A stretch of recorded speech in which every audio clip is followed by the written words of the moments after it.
कुठल्या संघटनेने येऊन स्टँडवरती पॅम्पलेट दिलं, कुठं फ्लॅक्स वाचला, असं कुठल्याही संघटनेने केलेलं नाहीये. तरी सुद्धा तुम्ही कशाच्या माध्यमातून आला तर व्हॉट्सअप आणि फेसबुक, बरोबर आहे ना.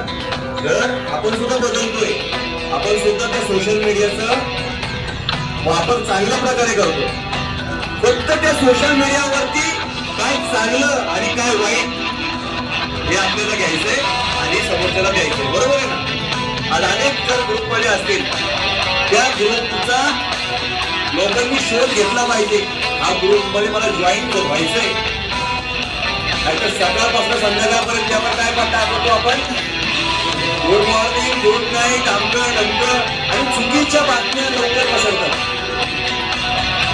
लक्षात घ्या, या आंदोलनाची बातमी पसरत होती गेल्या 8 दिवसापासून, पण 2 तासामध्ये संपाला आमचा पाठिंबा नाही किंवा संप मागे घेतला, एवढा फास्ट पसरला ना ते.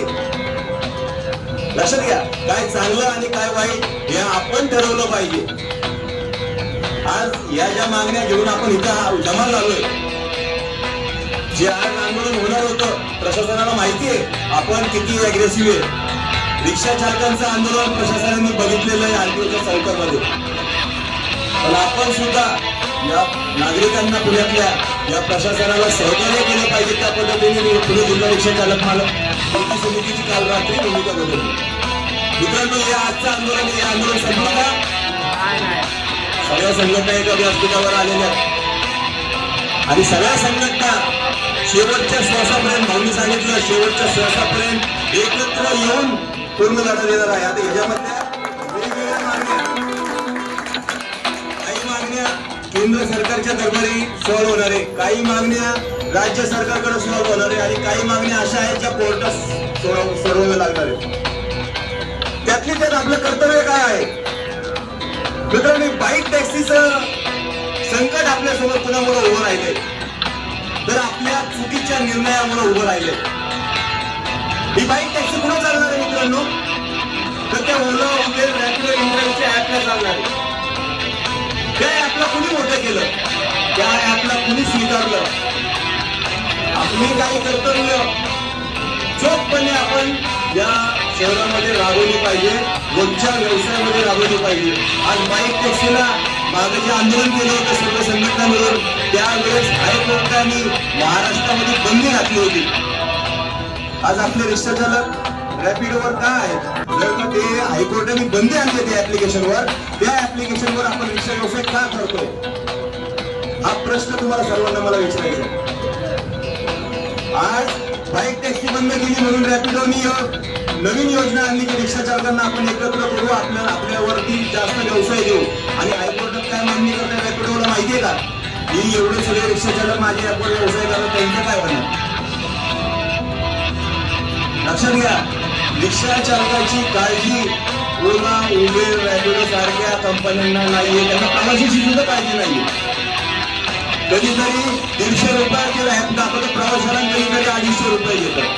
आज आपल्याकडनं प्लॅटफॉर्म फीच्या नावाखाली दिवसभरात कोट्यावधी रुपये आपल्याकडनं महिन्याकाठी घेतात. आज त्यांच्या ऍपला कार 12 रुपये किलोमीटरनी चालते. आपली रिक्षा शासनाने रेट ठरवून दिले 17 रुपये किलोमीटर आणि त्यांच्या ऍपला 13 आणि 14 रुपये चालते. तरी पण आपण ते का वापरतोय?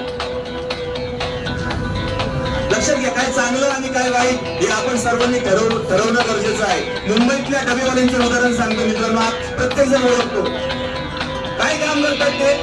फक्त घरापासून ऑफिसपर्यंत डबा पोहोचवण्याचं काम करतात, पण आजच्या जगामध्ये त्यांचं नाव असतं.